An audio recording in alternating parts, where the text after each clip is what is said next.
You know the feeling of being silenced, not because you have nothing left to say, but because the people around you prefer the version of you that stays quiet, agreeable, safe. That version gets applauded. The real one gets edited out. By the end of this, you will see exactly how that erasure works. The machinery that softens a person into something easier to sell. And you will know how to protect the parts of yourself the world keeps trying to smooth away. Because if you never learn to see it, it will keep happening to you, quietly, permanently, until the version of you the world prefers is the only version left, and you will not even remember choosing it. Call it the approved self. The edited, harmless version of a person that stays in circulation once the real one gets too loud, too inconvenient, too dangerous to package. One man built his entire life resisting it. That man was Muhammad Ali. In 1964, a 22-year-old named Cassius Clay walked into a Miami ring against Sonny Liston, a fighter no one believed he could touch, beat him, then pointed at the cameras and declared himself the greatest. Within a day, he announced something the press had not scripted. He was Muhammad Ali now, a member of the Nation of Islam, no longer answering to a name his family had inherited from a slaveholder. Reporters refused to use it. Newspapers printed Clay in bold and Ali in parentheses, like a rumor they hoped would pass. Call this mechanism the rename refusal, the world's habit of correcting a person back into who it prefers them to be. You have felt a smaller version of the rename refusal yourself, the nickname that stuck after you outgrew it. The old job title people still use, the family still introducing the person you used to be instead of the one standing in front of them. By 1966, that correction became a demand. The government wanted him in Vietnam. He refused induction outright, standing before the cameras, explaining that his faith forbade it and his conscience would not survive going, whatever it cost him. It cost him everything measurable. His title was stripped within hours, his boxing license pulled state by state. Prosecutors pursued 5 years in prison. Call this mechanism the refusal price. What a system charges the moment you say no in public. You know the refusal price too, in smaller currency. The promotion that quietly stops after you disagree in a meeting. The friend group that cools after you will not go along. The bill for having a spine paid in access instead of years. Ali paid that price for 3.5 years. Banned from the ring in his athletic prime. Calling the war senseless for a black man barred from half the counters in his own country. While the press branded him unpatriotic and reckless, none of that coverage mentioned his objection had a real legal shape. In 1971, the Supreme Court overturned his conviction unanimously. He had been right the entire time. Though the ban had already taken 3 prime years, no ruling could return. Here is where the story usually turns simple. Hero speaks the truth. Hero is punished. Hero is vindicated. But vindication is exactly where the approved self begins its quiet work, turning a dangerous man into a safe, easy story. Recognizing that pattern is not a small habit. It is the difference between shaping your own story and having it shaped for you.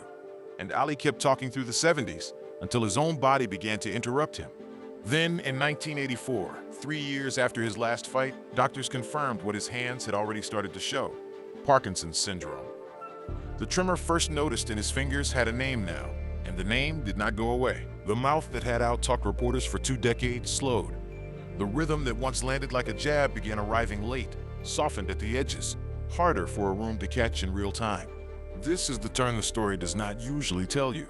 Not the ban, not the courtroom, but what happened after, when the loudest man in American public life could no longer physically outrun a headline. Because a strange thing happens once a dangerous man goes quiet. The world does not leave the silence empty.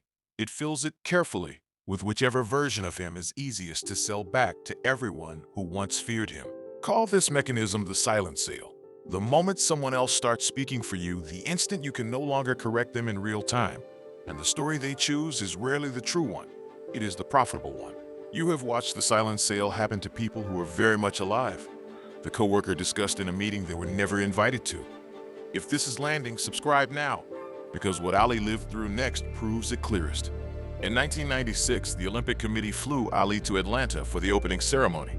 His task was simple: light the torch in front of the entire world, hands shaking, on live television, at the closing minute of the broadcast. Billions watched a frail man steady a flame against his own tremor. Commentators called it the most moving moment in Olympic history.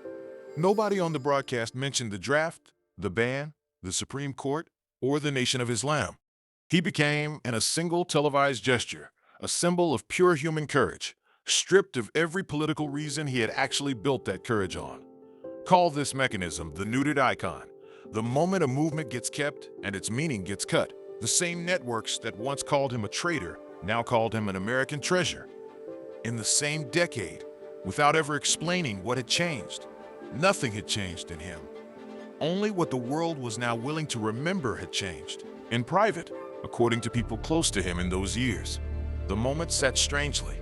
He had spent a lifetime refusing to be softened for anyone's comfort, and here he was, at his most powerless, being softened without his permission. This is the diary entry.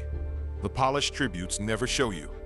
Not the torch lit for the cameras, but the version of him at home afterward, watching the broadcast back, noticing exactly which sentences about his own life had gone missing.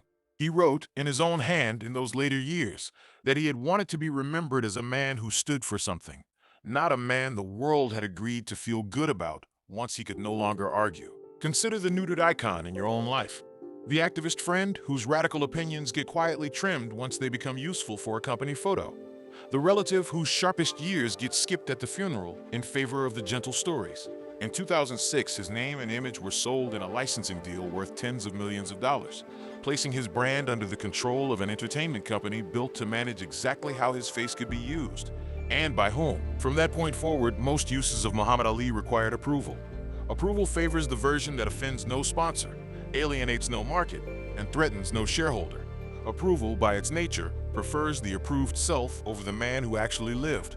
Call this next mechanism the ghost quote, a phrase attributed to a person's spirit or legacy, issued by foundations and estates on their behalf that they never said, would likely have refused, or said in a context the quote conveniently omits. Motivational posters now carry his face beside single sentences about believing in yourself, lifted from a man who once told the government he would rather go to prison than fight a war he considered unjust. You encounter the ghost quote constantly, the inspirational post using a dead thinker's words to sell something they spent their life criticizing. The company holiday message borrowing the language of a movement it never actually supported. Museums built in his name face the same quiet arithmetic. Which photograph goes on the wall? The fist raised in defiance, or the smile lighting a torch? Which quote gets etched in marble, and which one stays in a box in the archive? Call this the museum edit, the selection process by which an institution keeps a person's fame and edits their meaning down to whatever the widest possible audience can comfortably applaud without having to change anything about themselves. You perform the museum edit on your own life more than you realize. The photo album that skips the argument. The toast at the wedding that leaves out who the person actually was before they were easy to summarize. By his final years, Parkinson's had taken most of his voice. Interviews became rare, brief, heavily managed. When he did appear, family and handlers often spoke first, translating his gestures into sentences the cameras could use. This was necessary, and it was also exactly the silence sale completing itself. The man once impossible to interrupt now required other people's permission to be heard at all, and the permission always came pre-edited. He died in 2016. The tributes that followed were immediate, enormous, and almost entirely about unity, courage, and inspiration. Nation of Islam, Vietnam, Black Power, the Supreme Court case. These words appeared in a fraction of the coverage. A man who spent his entire career being punished for being too specific was, in death, made general enough for anyone to claim him. Politicians who would have condemned him in 1967 now quoted him in eulogies. This is the final shape of the trap. Not that he was forgotten, but that he was remembered so widely and so warmly that almost none of what actually made him dangerous survived the process of being loved by everyone. Now stop and turn this on yourself, because this is not only his story. Think of the last time you softened an honest opinion, because the room clearly wanted the easier version of you instead. Ask yourself where the approved self already runs your life. The version of you at work that agrees more than you actually do. The version at family dinners that lets the old joke slide instead of naming why it stopped being funny. Ask yourself who benefits from the silence sale in your life right now. Who speaks for you when you go quiet, in meetings, in group chats, in family decisions, and whether the story they tell is the one you would choose. Ask yourself what your own museum edit actually looks like. What version of your history gets told at family gatherings, and what got quietly left out because it made someone else in the room uncomfortable. Sit with those three questions honestly for a moment because the answers are usually the exact spot where your real edge has already been filed down without your consent, one comfortable omission at a time.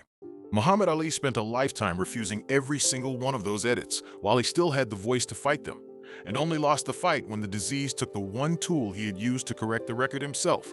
You still have that tool, your voice, your correction, your refusal to let the easier version stand in for the true one works exactly as long as you're willing to keep using it out loud today, this week, in the rooms that matter. So here's the framework he leaves behind, built from a life spent resisting exactly this. First, name your own version of the rename refusal, the label people use for you that no longer fits, and correct it out loud every time. Second, when a refusal price gets charged for something you actually believe, pay it deliberately rather than avoid it by instinct, because the difference between the two is whether you end up with regret or with a spine. Before the final word, there is one more test, built the same way he tested himself in the ring, under oath, and in that quiet room after the torch went out. Look at the screen now, below the description, because this decides something real. This is not trivia about dates or fights, but a pointed check on whether you understood how a man defended his true self against a system built to sand it down. Pause here and lock in your answer before the story ends. Muhammad Ali did not win that fight completely. Parkinson's took the microphone before he was finished using it, and the world filled the silence with the version it liked best, torch held high, teeth gritted, politics quietly missing. But he spent the years he had refusing that ending every time he still could, correcting his name, paying the price for his conscience, and saying the unpopular sentence before someone gentler could say it for him instead. That is the actual inheritance, not the torch, not the statue. The habit of speaking before the room edits you into something safer, because the real tragedy was never that he got sick. It was how easily the world used his silence once he did.